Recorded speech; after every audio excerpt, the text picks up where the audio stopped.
Thank you indeed, Frederick. I think we might mention that we've received, what should we say, news from the Marburg meeting, which it turned out consisted largely of the fact that finally a voice that said something good about Bologna had come to Marburg. And so we received I'm looking at Mikael. We received a message from the Marburg Isha section saying that they are hoping to make a publication on the Bologna process, including not only the negative views, of which they have a large number in Marburg, but also positive views of informed people from our network. So Georgi Novaki and I and others have already said that we will cooperate with this, but I think it is indeed very important. We have had news from Ewald about the reactions to his transmission at the Austrian radio about the Bologna process, and there too, let's say, it seemed to be very useful for people to have a positive voice and understand that not everything that's bad in universities is the fault of Bologna. So it seems that we have not only space where we can act, but space where we need to act, because evidently it's not just thinking Bologna might be good or might be bad, but also, and that's what CLIOHWORLD is about and tuning is about, giving the tools to people to make it good. In fact, you may remember that the publication of CLIONet 2 was called Making Change Positive, and this was because of a general philosophy that change is happening. We have been protagonists of it in many areas, from ECTS to on, and that there's a choice. It is change, there is change, and what do we do about it? Do we improve things or not? And so I think this is the Marburg seminar shows that it's very, very valuable to have this collaboration with ISHA. And I know that ISHA is now going to start working with AZU, with the European Students Union, the ex-AZIB, the Conference of the European Student Unions. And so I think that this will be an important link there too, because it means that ISHA will be active. The AZU is very active in making Bologna go the right direction from the student point of view. And for us, as you know, the big revolution in which we are, and which will be the challenge that we're dealing with in this meeting too, is the switch to a student-centered kind of thinking about higher education and about education in general, or what we are calling always, to remind ourselves of this in every moment, learning and teaching, putting the learning first, because the learning, of course, is what the student does or the learner does, and the teaching is supposed to be a support to that rather than vice versa, as has often been the case in the past. So here, indeed, I'm very, very glad that we have this strong, positive, productive relationship with the International Students of History Association, and that in our universities the sections of ISHA are growing. Frederick didn't tell us where, but we understand that this is happening, and it's very, very important, and we do want to support ISHA in the best way we can. So this brings me to say something about this conference and working meeting, because here too in Pisa we're using the formula that we tried in Salzburg with great satisfaction, and in Bochum with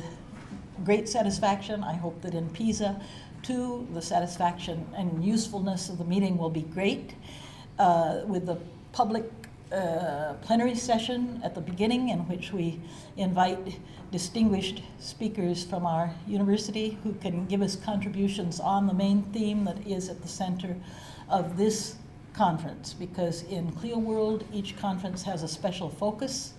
and our third plenary conference, the one we're opening now, has the special focus of the relationship between research and learning and teaching in what? I happened to notice that I made a small mistake in the program, so I realized this is a mysterious discipline called HSITORY. I think that's the secret history that we are working on, because you will see that the title, fortunately not in the posters, but in the program, is very original. So as we try to work on history, we are indeed honored and happy to have the possibility of the collaboration of professors of the University of Pisa, whom we will present to you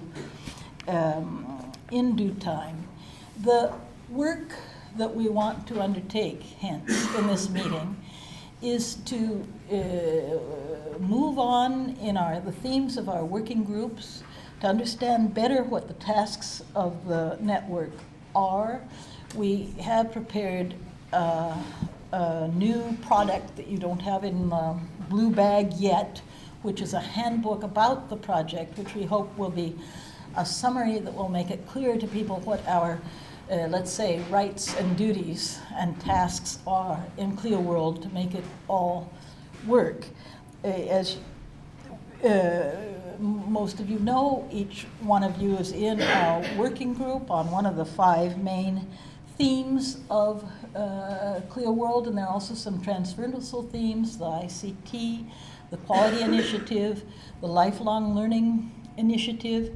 and in which all the groups in some way participate. We have been active in the past months. CLIOHWORLD has been active in other projects and will be active in other projects in the future. We are moving toward the final conference of CLIORES, the Network of Excellence, which will be in Brussels in a month, and in the Royal Flemish Academy of Sciences. And there we will have a special CLIOHWORLD section with panels and with dissemination material and with as many CLIORES, CLIOHWORLD members as can be there, so that we are able to tell about this important link between the research network and the academic network, which is no longer so very restricted to keep its hands off research as once was the case, because the Commission has finally realized that if you have the so-called triangle of knowledge, which includes research, teaching, and so forth, that maybe it's best to let people do these things together rather than in kind of a schizophrenic frame where only one of these parts of our activity can be done at a time. So we are looking forward to that, because that will also be the time in which, in this kind of general, this relay,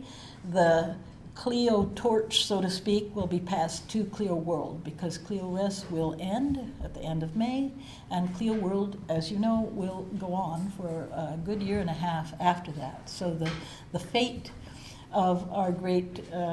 endeavor, our great enterprise, our great initiative will be in our hands as CLIOHWORLD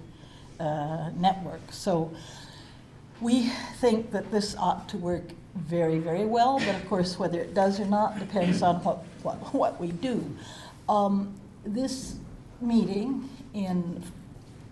almost the second part of February 2010 is at nearly the end of the first half of our CLIOHWORLD 3 years. We are going to be held by the Commission to present our interim progress report on the last day of March, and it regards everything that's happened until the 28th of February. So, of course, it's very important for us to be able to not only know, but also to show that our network has been effective and that it is doing the things it promised to do, and we must document this. So, indeed, we will be asking you to help us in preparing this documentation, which is very important because it is the ticket to going on to the second year and a half, and to also receiving further grant funds, of which we now have 40%, but we will like to have the rest so that we can go on. And so I hope that you will be patient and, how shall we say, proactive, willing, happy, cheerful, to answer the various questions we'll have to ask you so that we can put it into our report. And so tomorrow or this afternoon we will give you some small questionnaires about what your relationship with CLIOHWORLD is. I mean, if you have disseminated, you've told about it in your faculty, your department, when, how, what. And although this sounds ridiculous, what the Commission has recently told the Erasmus coordinators, including my own self, is that even if one of us sits down and has coffee with somebody and tells them about their Erasmus project, why then they would like to know what happened. So this isn't quite Big Brother, but it is a little bit surprising, because they say it doesn't matter to us so much if you spread out 100 leaflets, but we would like to know if somebody asked you something about the leaflets afterwards, which is reasonable, because of course what one wants to know is not just that we are kind of a volcano, but also that something is happening as a result of this. Possibly not a new Pompeii, but something positive. And so please do cooperate, do be patient with all these requests, because they're essential for us to document our activities and to go forward.